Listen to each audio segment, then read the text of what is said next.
Assalamualaikum warahmatullahi wabarakatuh. Selamat siang rekan-rekan media. Jumpa lagi dengan saya Agus Arianto dalam press conference Top Corporate Social Responsibility of the Year 2021 and Top Corporate Social Responsibility of the Year 2021 Special Achievement for COVID Handling Activities. Sebelumnya saya ucapkan selamat bergabung kepada Bapak Tri Raharjo selaku CEO Trust & Co Indonesia. Beliau sekaligus penggagas penghargaan Top Corporate Social Responsibility of the Year and Top Corporate Social Responsibility of the Year Special Achievement for COVID Handling Activities. Saya ucapkan selamat bergabung juga kepada Ibu Susilowati Ningsih selaku Direktur Utama Infobrand Group. Kemudian ada Bapak Panji Nurdiansyah selaku Editor-in-Chief Infobrand.id.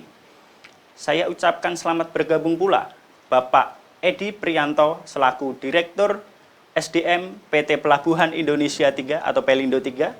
Berikutnya ada Ibu Okti Damayanti selaku CSR Division Head PT Adaro Energi Tbk. Serta tidak lupa pula saya ucapkan selamat bergabung kepada rekan-rekan media ada dari kompas.com, viva.co.id, Tribun News, Antara News, merdeka.com, Republika, Pikiran Rakyat, Liputan 6, Detik.com, Warta Ekonomi, serta media partner yang telah bekerja sama dengan kami, ada Suara Pemerintah.id, Lampung Media Online, Warta Tasik, Sinar Jambi, Klik Samarinda, Lintas Aceh, Radar News, Padek Jawa Pos, Sulteng Terkini, Bengkulu Interaktif, dan Barakata.id. Selama 1 jam ke depan, saya Agus Arianto akan memandu jalannya virtual press conference Top Corporate Social Responsibility of the Year 2021 dan Top Corporate Social Responsibility of the Year 2021 Special Achievement for COVID Handling Activities pada siang hari ini. Penghargaan ini digelar oleh Infobrand.id sebagai Indonesia #1 brand media bekerja sama dengan Trust & Co Indonesia sebagai perusahaan yang fokus pada penelitian dan perkembangan brand di Indonesia. Rekan-rekan media, perlu diketahui, penghargaan ini merupakan sebuah apresiasi yang diberikan kepada perusahaan-perusahaan yang konsisten menerapkan program CSR dalam dunia usahanya sebagai upaya penyeimbang antara lingkungan dan masyarakat untuk tujuan memudahkan proses pembangunan ekonomi yang berkelanjutan. Dan Top Corporate Social Responsibility of the Year Special Achievement for COVID Handling Activities merupakan apresiasi bagi perusahaan-perusahaan di Indonesia yang telah secara aktif dalam menanggulangi pandemi COVID, khususnya kegiatan vaksinasi. Tentunya untuk menentukan peraih penghargaan tersebut, Trust & Co Indonesia telah melakukan serangkaian proses penilaian. Seperti apa proses penilaiannya? Akan disampaikan secara langsung oleh Bapak Tri Raharjo selaku CEO Trust & Co Indonesia sekaligus penggagas 2 penghargaan tersebut. Langsung saja kita berikan kesempatan kepada Bapak Tri Raharjo untuk menyampaikan mengenai penilaiannya. Silahkan Pak Tri.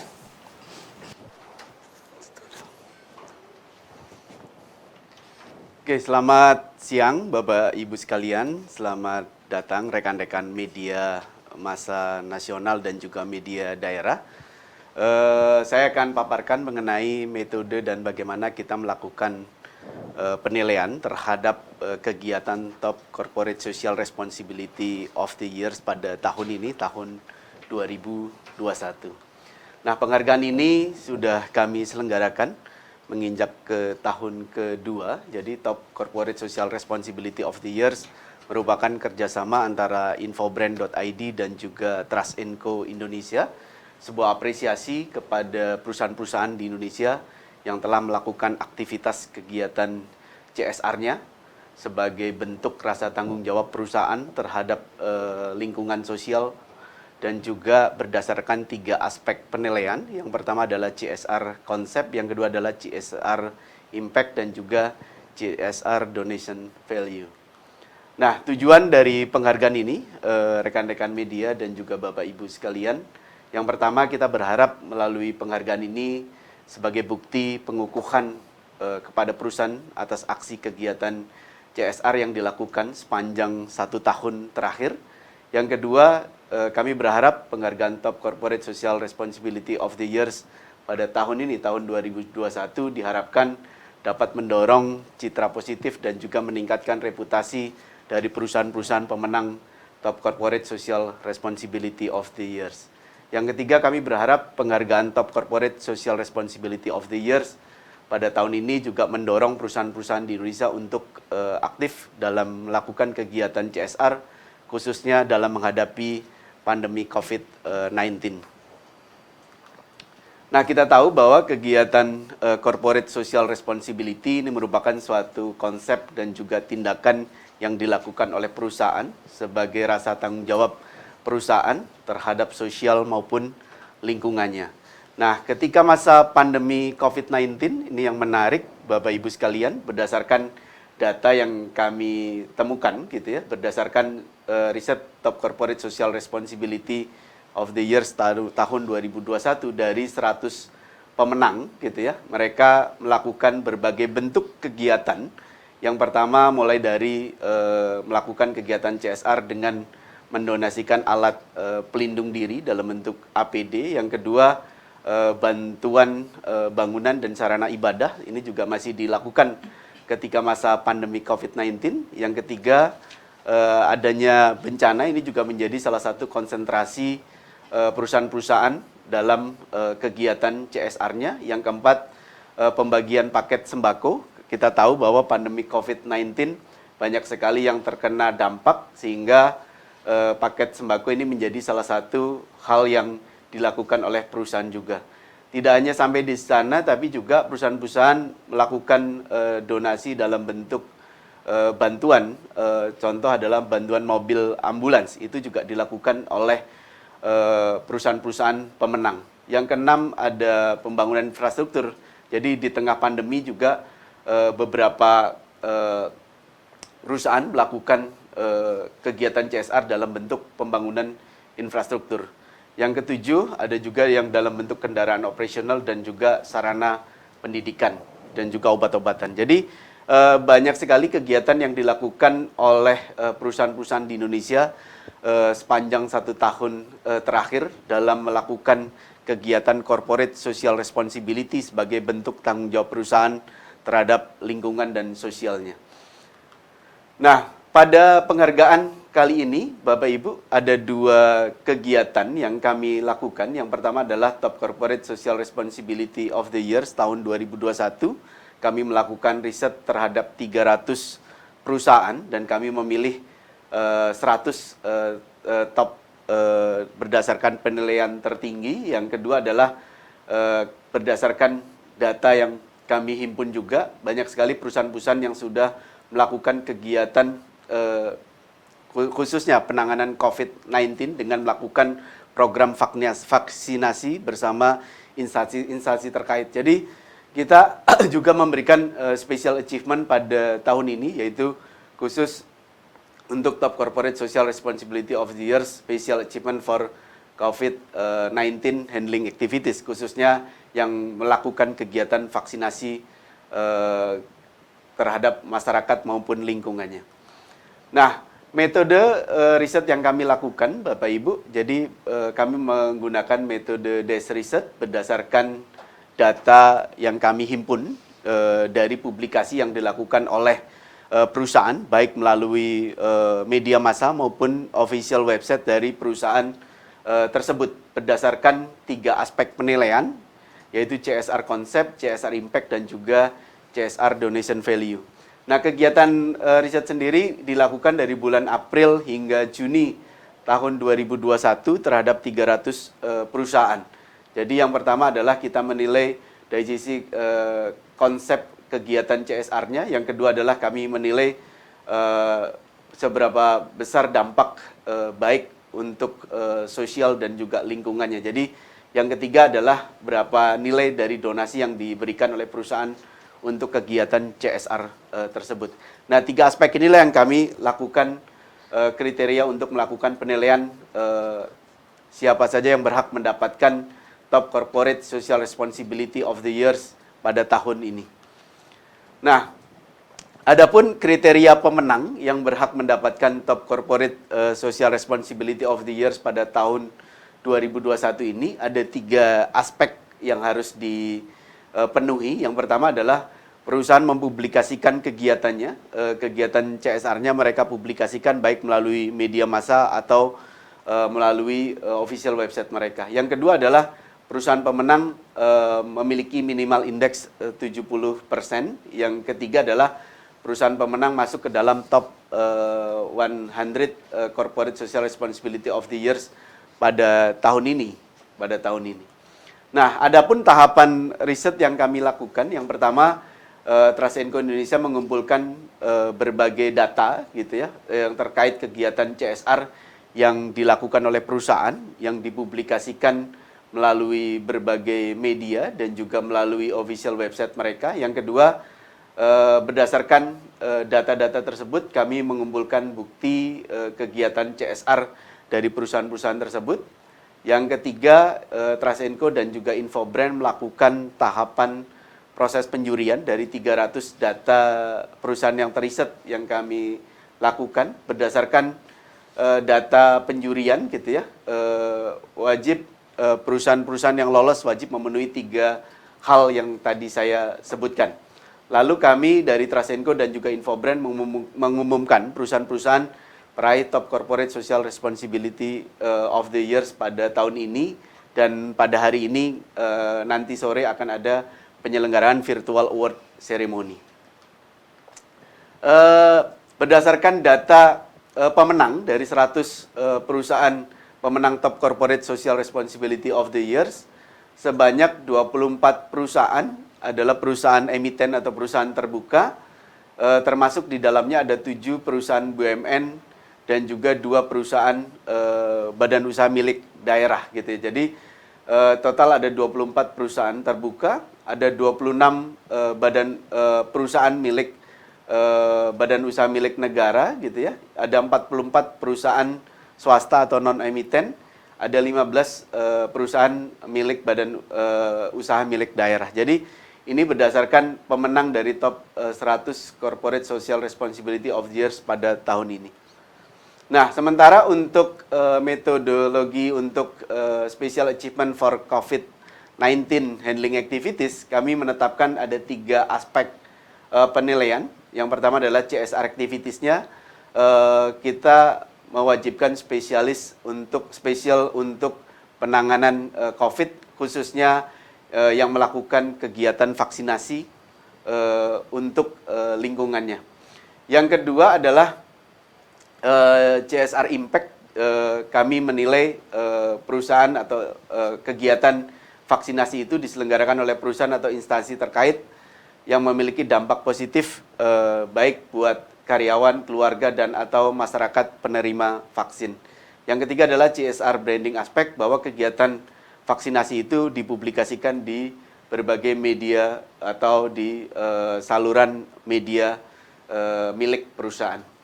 Nah, ini adalah beberapa hal yang kita tentukan. Nah, kita melakukan penelusuran data dari bulan Januari. Jadi kami melakukan riset dari bulan Januari hingga Juli tahun 2021. Ada 100 perusahaan lebih yang teriset gitu ya. Dan kami memilih 50 perusahaan yang berhak lolos ke dalam Top Corporate Social Responsibility of the Years tahun 2021 ini, Special Achievement for COVID-19 Handling Activities.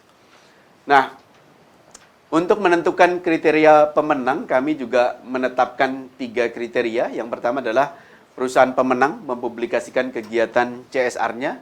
Yang kedua, perusahaan telah melaksanakan kegiatan vaksinasi dengan instansi terkait dengan akumulasi penerima vaksin 1.000 peserta atau lebih. Yang ketiga adalah perusahaan pemenang masuk ke dalam top 50 berdasarkan penilaian dari Dewan Juri. Nah, adapun tahapan proses riset, ini proses yang pertama kami mengumpulkan data dari berbagai sumber gitu ya. Baru kami melakukan proses penjurian, lalu dilanjutkan adalah berdasarkan dari hasil penjurian tersebut, berdasarkan 3 aspek penilaian, baru kami menetapkan pemenang Top Corporate Social Responsibility of the Years, khususnya untuk handling COVID-19. Baru kami umumkan dan juga kami lakukan kegiatan virtual award ceremony pada sore nanti. Nah, berdasarkan data yang kami dapatkan gitu ya, ada 50 perusahaan pemenang gitu ya, ada 50 perusahaan pemenang untuk Top Corporate Social Responsibility of the Years Special Achievement COVID-19 Handling Activities, khususnya program vaksinasi. Ada 19 perusahaan terbuka, termasuk ada 3 perusahaan BUMN di dalamnya. Ada 7 perusahaan milik negara gitu ya, atau badan usaha milik negara, ada 23 perusahaan swasta non emiten, dan juga ada 4 perusahaan milik daerah atau BUMD. Nah, dari 50 pemenang yang melakukan kegiatan program vaksinasi gitu ya, telah memberikan vaksin terhadap 498.142 jiwa di seluruh pelosok Indonesia. Saya kira dari saya sementara cukup, nanti dilanjut dengan sesi tanya jawab. Terima kasih, selamat siang. Ya, baik, demikian tadi rekan-rekan media penjelasan mengenai proses penilaian untuk menentukan pemenang penghargaan Top Corporate of the Year. Terima kasih atas penjelasannya Pak Tri. Saya ingatkan kepada rekan-rekan media untuk lebih memperdalam, nanti rekan-rekan media bisa melakukan memberikan pertanyaan. Tadi juga sudah saya mention bahwa dalam acara press conference ini akan dihadiri 2 orang narasumber perwakilan achiever gitu ya, rekan-rekan media. Tapi mohon maaf, satu narasumber kita berhalangan hadir. Jadi langsung saja saya undang untuk bergabung ke tengah-tengah kita satu lagi perwakilan penerima penghargaan, yakni Ibu Okti Damayanti selaku CSR Division Head PT Adaro Energi. Selamat siang Ibu Okti. Selamat siang, Mas. Assalamualaikum warahmatullahi wabarakatuh. Waalaikumsalam warahmatullahi wabarakatuh. Baiklah Ibu, di sini kita sudah kehadiran rekan-rekan media yang ingin mendengarkan secara langsung sebenarnya apa yang sudah dilakukan di PT Adaro gitu Bu. Langsung saja Bu, saya berikan pertanyaan yang pertama Ibu.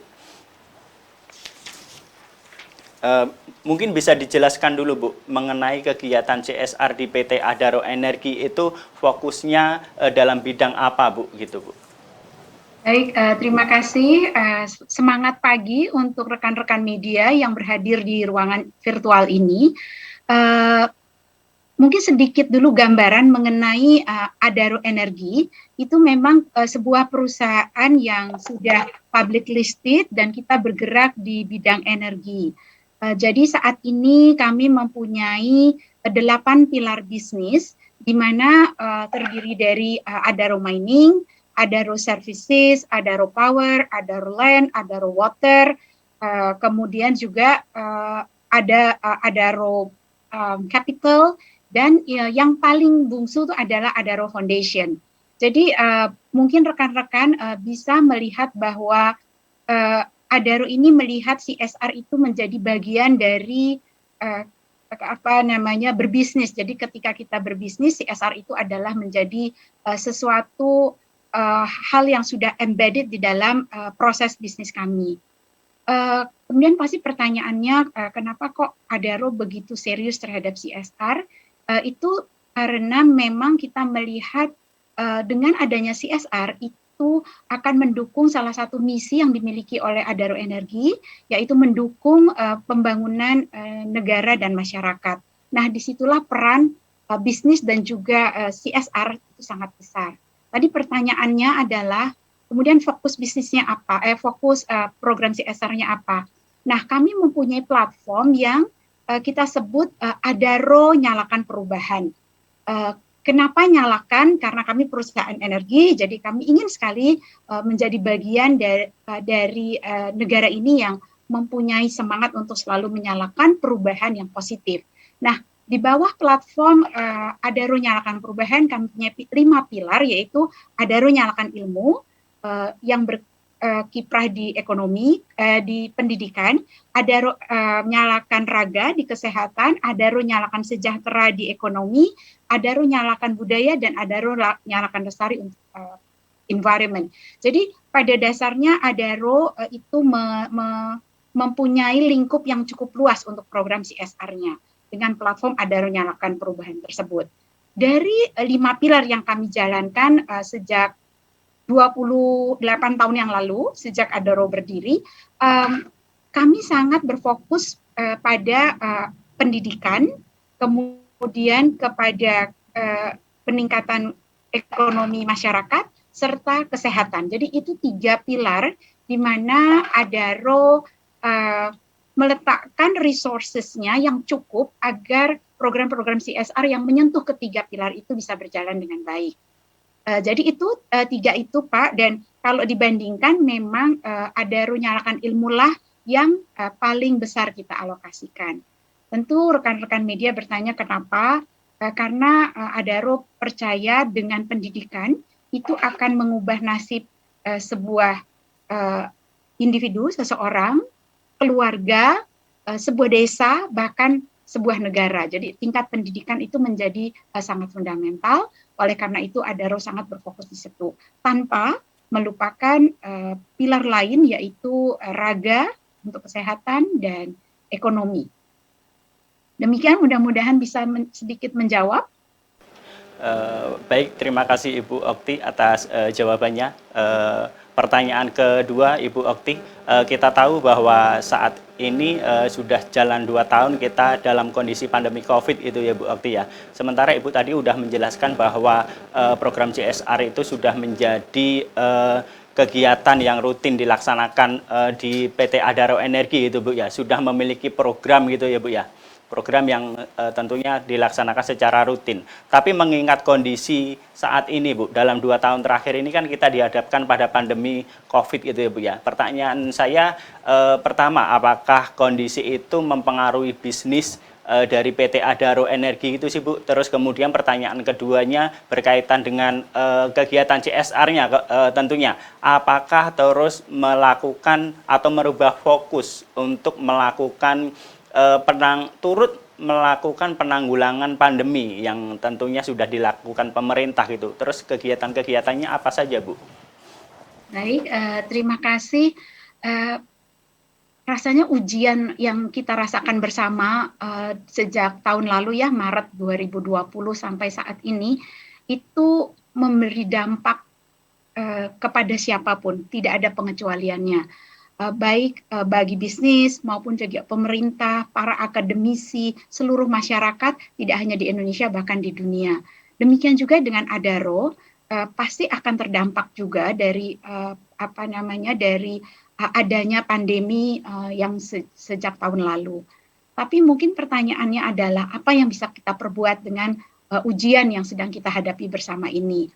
Nah, Adaro yakin kalau masyarakat kita ini dalam kondisi sakit dan Adaro tidak melakukan apa-apa, dampaknya akan lebih besar lagi buat Adaro.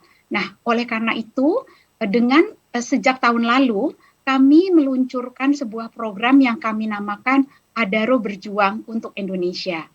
Nah, program ini khusus untuk Adaro ikut membantu, ikut mendukung segala kegiatan pemerintah, masyarakat, untuk penanggulangan COVID-19 ini. Nah, apa saja yang dilakukan? Kami melakukan tidak hanya untuk eksternal, tapi juga untuk internal. Banyak hal untuk internal. Kami melakukan fasilitas kesehatan untuk seluruh karyawan, tapi lewat virtual. Jadi dokter itu siap siaga dalam bentuk virtual, bisa dihubungi kapan saja kalau masyarakat kita itu, terutama karyawan kita itu membutuhkan support. Kemudian yang kedua, mungkin ini yang sangat strategis, di mana leadership tim Adaro setiap minggu di waktu yang sama, kita semua berkumpul untuk mendiskusikan kondisi terakhir dari pandemi ini, apa yang bisa dilakukan oleh Adaro, baik untuk karyawan maupun untuk eksternal.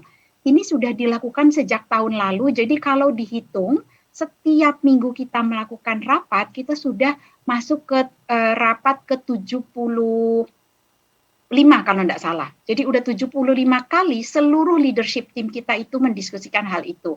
Nah, leadership team itu terdiri dari board of directors dari Adaro Energi serta board dari masing-masing business unit. Kita selalu berkumpul dan mendiskusikan itu. Nah, sementara untuk yang eksternal, kami tidak sadar bahwa Adaro tidak bisa bekerja sendiri, maka kami berkolaborasi dengan pemerintah, dengan banyak kementerian, kemudian juga dengan akademisi, kemudian juga dengan komunitas, dengan perusahaan-perusahaan lain. Apa yang dilakukan oleh Adaro? Yaitu salah satunya adalah tentu saja kita akan mensupport apa yang dibutuhkan oleh masyarakat pada saat ini, tentu dengan arahan dari pemerintah. Baru-baru saja ketika oksigen itu menjadi hal yang sangat kritikal, maka Adaro mensupport pembangunan rumah oksigen. Kemudian kami dalam minggu ini sedang mendistribusikan dan akan mendistribusikan oksigen concentrator ke seluruh Indonesia agar pasien-pasien yang mengalami COVID dan kebetulan membutuhkan oksigen bisa langsung menggunakan unit ini. Ya tentu saja kita support juga dengan vitamin, dengan masker, dan lain-lain. Jadi banyak hal yang dilakukan oleh Adaro, tetapi pada prinsipnya adalah pesan yang Adaro ingin sampaikan bahwa masyarakat, tenaga kesehatan, siapapun itu jangan pernah merasa sendiri. Bahwa kita semua ada untuk sama-sama menangani pandemi yang merupakan ujian yang sangat berat dan besar bahkan seluruh dunia. Baiklah, terima kasih Bu Okti atas penjelasannya yang sangat memberikan pencerahan bagi kita dan rekan-rekan media tentunya. Tentu saja saya ingatkan kembali kepada rekan-rekan media yang ingin memberikan pertanyaan, ingin mengetahui lebih lanjut mengenai apa yang sudah disampaikan oleh Pak Tri tadi sama Ibu Okti, bisa memberikan pertanyaannya di kolom chat seperti itu. Namun sebelum saya bacakan pertanyaan dari rekan-rekan media, saya ingin bertanya ke Pak Tri Raharjo. Selamat siang Pak Tri. Siang Mas Agus. Pertanyaan saya Bapak, Bapak tadi menyebutkan bahwa penghargaan ini dilakukan oleh Infobrand dan Trust & Co yang sudah memasuki tahun kedua gitu Pak ya. Pertanyaan saya adalah apa yang melatar belakangi Pak Infobrand dan Trust & Co perlu memberikan penghargaan ini gitu, di mana kita tahu bahwa 2 tahun ini adalah di saat negara kita gitu mengalami pandemi COVID gitu ya Pak ya. Jadi mengapa, pertanyaan saya, tergeraknya baru 2 tahun ini Pak, seperti itu. Terima kasih Bapak. Oke. Kebetulan memang kami melihat gitu ya, ketika terjadi pandemi COVID-19 tahun lalu gitu ya, kan dimulai dari awal Maret tahun 2020, dan itu mengalami masa yang cukup berat gitu ya saat PSBB gitu ya, sampai bulan Juni itu di mana masyarakat beradaptasi dengan berbagai hal gitu ya, dan kita melihat berbagai aktivitas yang dilakukan oleh pemerintah, oleh swasta atau perusahaan-perusahaan di Indonesia dalam turut menangani pandemi COVID-19, antusiasnya sangat baik gitu ya. Bahkan kami melihat di awal-awal pandemi ratusan perusahaan melakukan kegiatan corporate social responsibility-nya.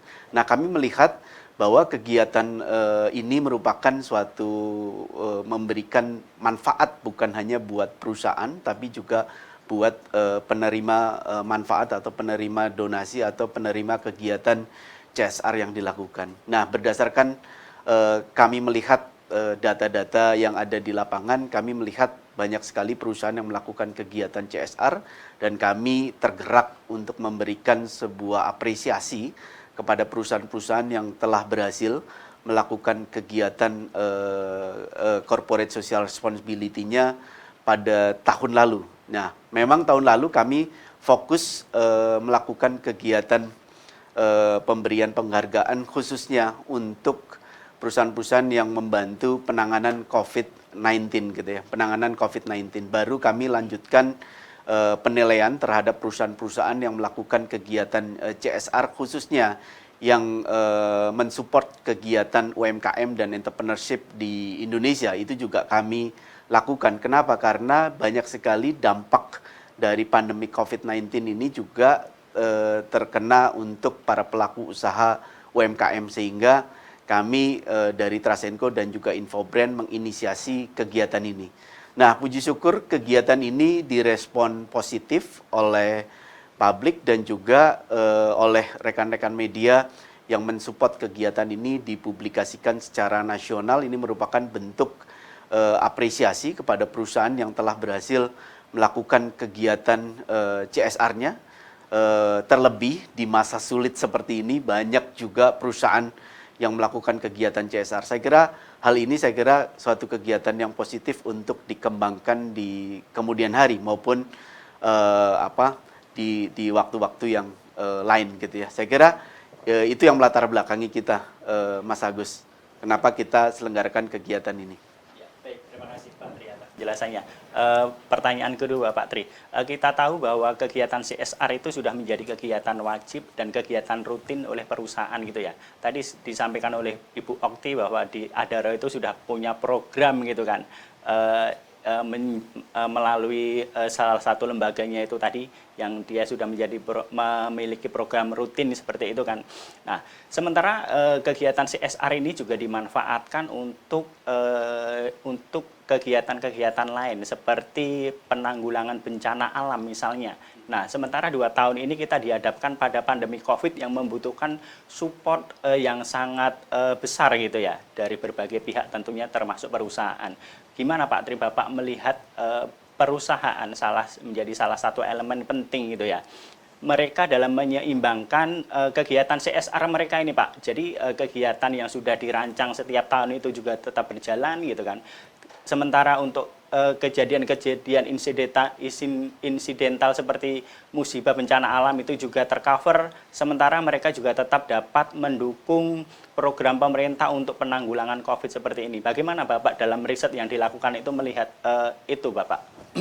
Kalau kita lihat memang dari data 100 pemenang Top Corporate Social Responsibility of the Years, ada bentuk kegiatan CSR yang khusus untuk menangani terjadinya bencana alam gitu ya. Kita tahu 1 tahun terakhir kita ada beberapa terjadi bencana alam, dan itu juga direspon cepat oleh perusahaan untuk membantu mengatasi daerah-daerah yang terkena dampak dari bencana alam. Saya kira ini menjadi salah satu hal yang sangat tepat dilakukan oleh perusahaan karena ketika terjadi bencana alam, sesuatu yang kita tidak bisa perkirakan kapan terjadi, dan kecepatan aksi ini menjadi satu hal yang sangat penting dilakukan oleh perusahaan. Dan ini saya lihat perusahaan-perusahaan di Indonesia dengan sigap gitu ya melakukan aksi tersebut. Saya kira hal itu menjadi suatu hal yang sangat penting untuk dilakukan oleh perusahaan-perusahaan untuk menyikapi dan sigap menghadapi berbagai situasi yang terjadi, Mas Agus. Ya, baik, terima kasih atas penjelasannya Pak Tri. Baiklah rekan-rekan media, demikian tadi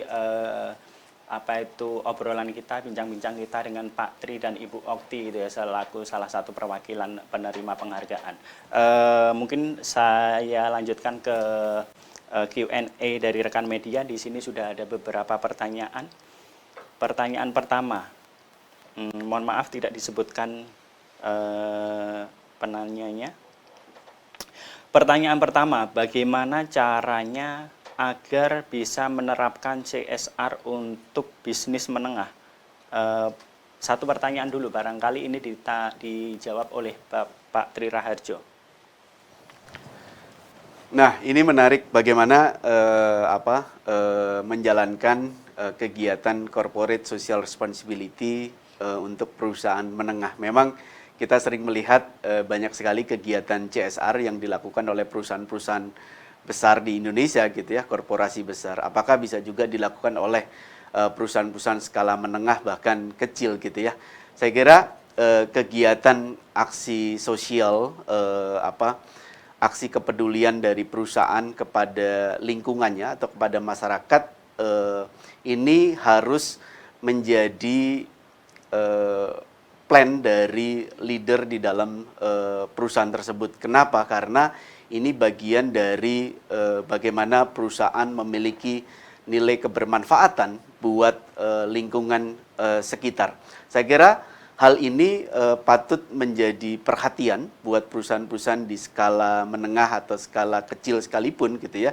Karena ketika kita melakukan kegiatan aksi CSR, tentunya banyak manfaat yang kita bisa dapatkan gitu ya. Yang kita bisa dapatkan.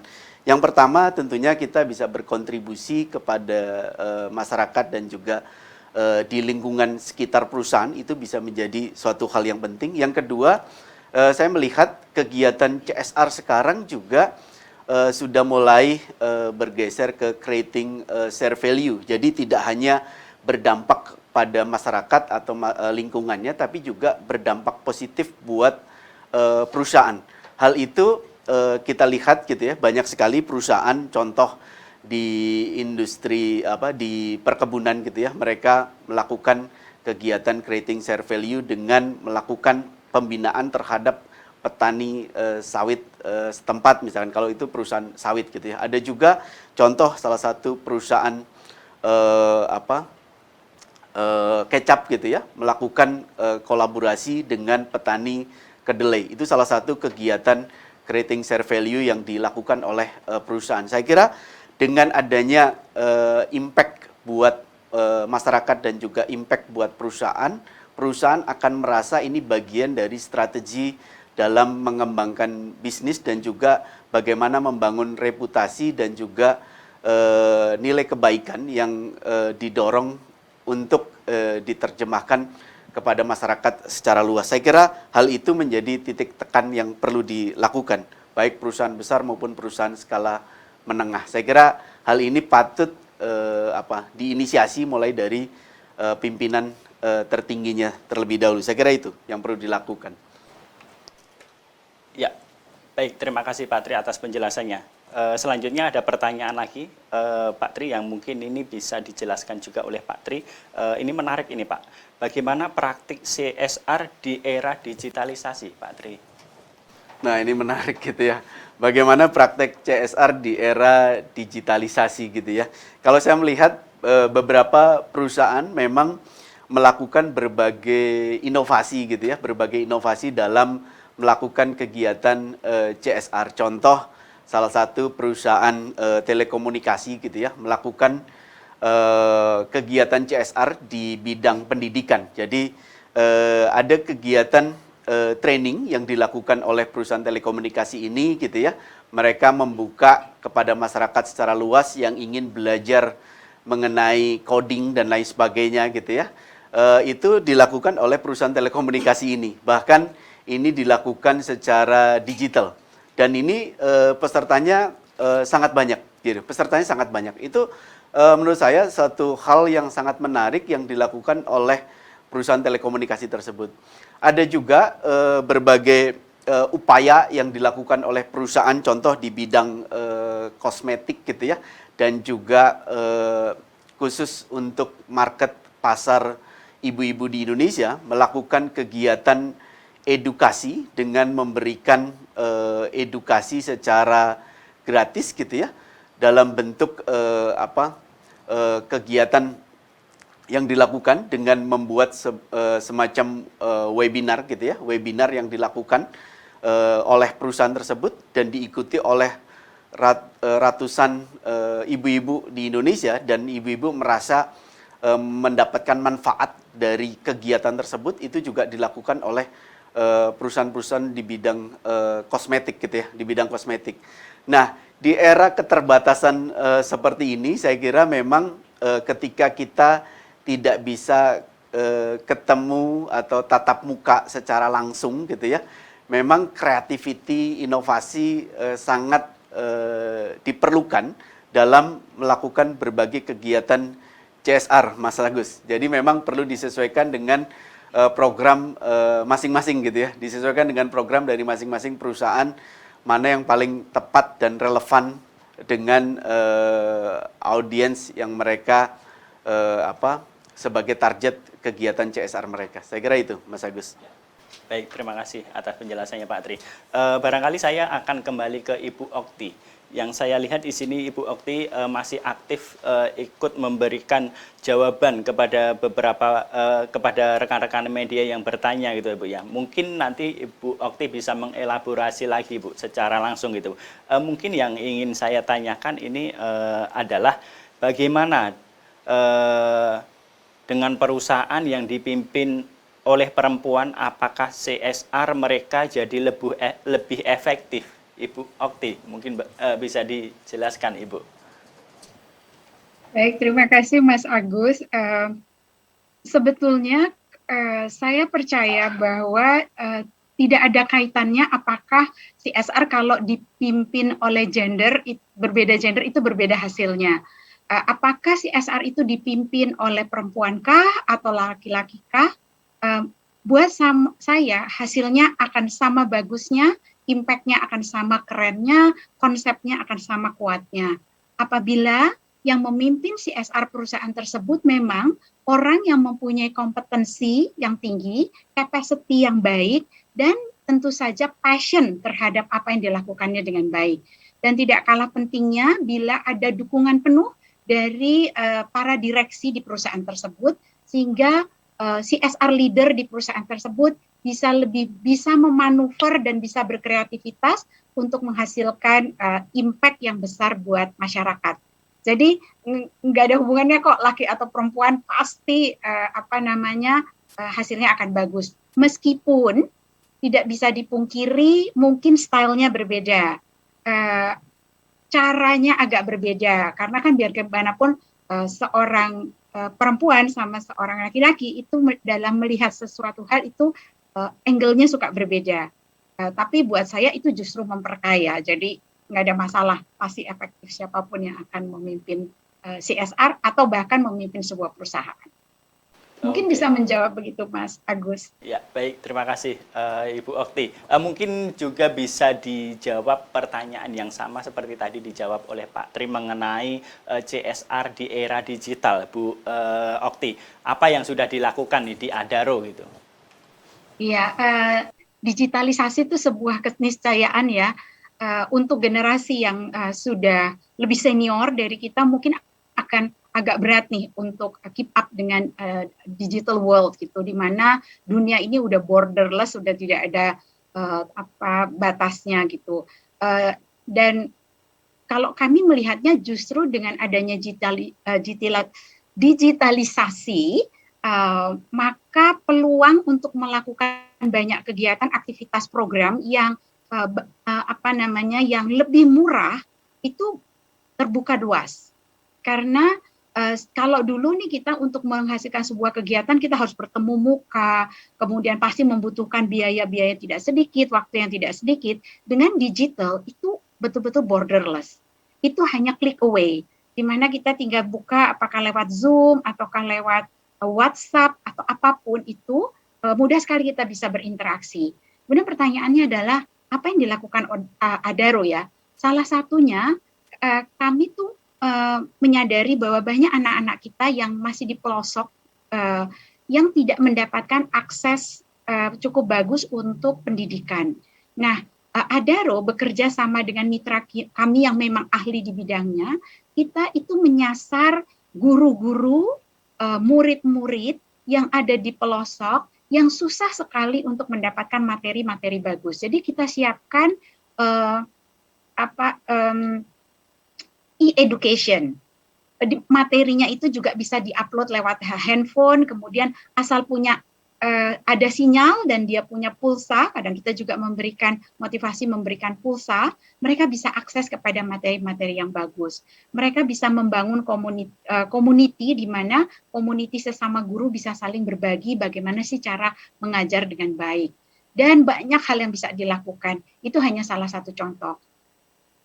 Kalau untuk startup atau UMKM, kami mengencourage, mendorong para UMKM binaan dari Adaro untuk juga digital literacy-nya ditingkatkan. Jadi berjualan sekarang nggak harus repot, tapi juga bisa memanfaatkan lapak-lapak ya yang ada di web, yang ada di berbagai platform di media, social media untuk dimanfaatkan.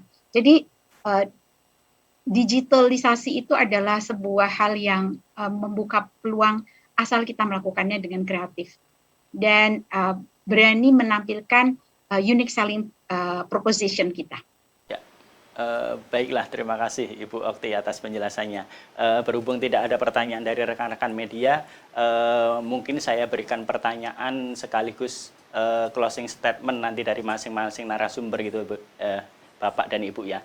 Pertanyaan saya, apa sih yang menjadi harapan gitu, Pak dan Ibu, dengan melalui program CSR di kala situasi sulit di tengah pandemi COVID saat ini. Saya berikan kesempatan pertama kepada Ibu Okti, selanjutnya nanti Pak Tri sekaligus menutup acara pada sore hari ini. Silakan Ibu Okti. Bagus.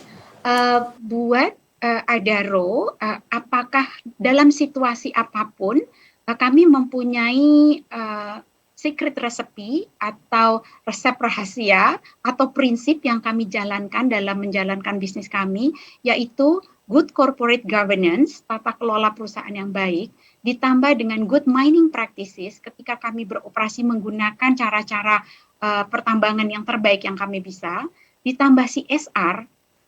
Ketiga unsur ini apabila kita padukan dengan selaras dan secara konsisten, hasilnya adalah bisnis berkelanjutan buat Adaro.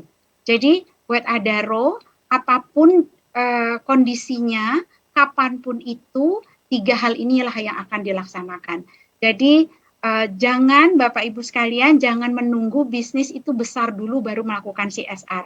CSR itu sebetulnya adalah purpose driven company, perusahaan yang digerakkan untuk tujuan yang mulia. Itu adalah DNA dari CSR. Jadi jangan dikonotasikan CSR itu hanya semata-mata ketersediaan dana, tetapi ilmu kita, pengalaman kita ya, expertise kita, apabila kita juga berbagi kepada masyarakat, itu juga merupakan sebuah eksternal, sebuah CSR. Jadi itu prinsip Adaro, good corporate governance plus good mining practices plus CSR equals to sustainable business. Ya, selanjutnya silakan Pak Tri. Oke, sebelum saya jawab gitu ya, mungkin saya akan bacakan dulu nih Mas Agus. Tadi ketika sesi awal saya belum bacakan pemenang dari Top Corporate Social Responsibility of the Years pada tahun ini. Yang pertama adalah PT Pelabuhan Indonesia 3, Persero. Yang kedua PT Si Cepat Express. Yang ketiga PT Adaro Energi Tbk. Selanjutnya PT Telekomunikasi Seluler atau Telkomsel.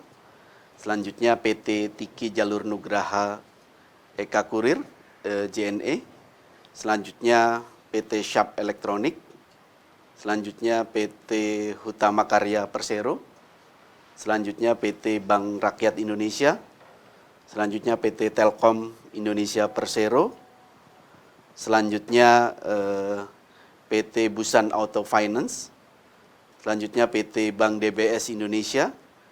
Dan juga peraih Top Corporate Social Responsibility of the Years Special Achievement for COVID-19 Handling Activities Vaccination Program adalah PT Merketama Indah atau Enesis Group, PT MRT Jakarta, dan juga PT Timah Tbk. Jadi masih ada 134 perusahaan lainnya yang nanti akan dipublikasikan melalui infobrand.id.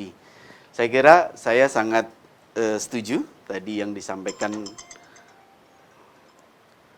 oleh Adaro, untuk bisnis berkelanjutan kita harus memiliki misi yang luhur, misi yang baik, terlebih dengan melalui berbagai kegiatan corporate social responsibility yang tentu bisa berdampak buat kita sebagai perusahaan maupun juga berdampak positif buat sosial dan juga masyarakat di sekitar kita. Saya kira itu yang harus dilakukan, Mas Agus. Terima kasih untuk rekan-rekan media yang sudah hadir di kegiatan press conference pada siang hari ini. Terima kasih. Baiklah rekan-rekan media, demikian tadi press conference pada siang hari ini. Sebelum kita tutup acara press conference ini, saya berikan kesempatan kepada Pak Tri dan Ibu Okti untuk melakukan foto bersama. Ya, saya hitung 3, 2, 1. Sekali lagi 3, 2, 1. Ya, terima kasih Bu Okti dan Pak Tri. Terima kasih Bu Okti. Ya, demikian rekan-rekan media, acara press conference Top Corporate Social Responsibility of the Year and Top Corporate Social Responsibility of the Year Special Achievement for COVID Handling Activities pada siang hari ini. Sekali lagi saya ucapkan terima kasih telah hadir dalam acara press conference. Ada dari media kompas.com, viva.co.id, tribunnews.com, Antara News, Sindo News, merdeka.com, Republika, Pikiran Rakyat, Liputan 6, detik.com, Warta Ekonomi, serta media partner yang telah bergabung, yang telah bekerja sama dengan kami, ada suarapemerintah.id, Lampung Media Online, Warta Tasik, Sinar Jambi, Klik Samarinda, Lintas Aceh, Radar News, Padek.Jawa Pos, Sultan Terkini, Bengkulu Interaktif, dan Barakata. Tentu saja terima kasih juga kepada narasumber kita pada siang hari ini, ada Pak Tri Raharjo selaku CEO Trust & Co Indonesia dan Ibu Okti Damayanti selaku CSR Division Head PT Adaro Tbk. Tak lupa saya ucapkan selamat kepada para peraih penghargaan. Semoga prestasi ini dapat menjadi motivasi untuk terus melaksanakan kegiatan CSR dalam situasi pandemi COVID maupun setelah pandemi COVID berakhir nantinya. Saya Agus Arianto, salam brand. Wassalamualaikum warahmatullahi wabarakatuh.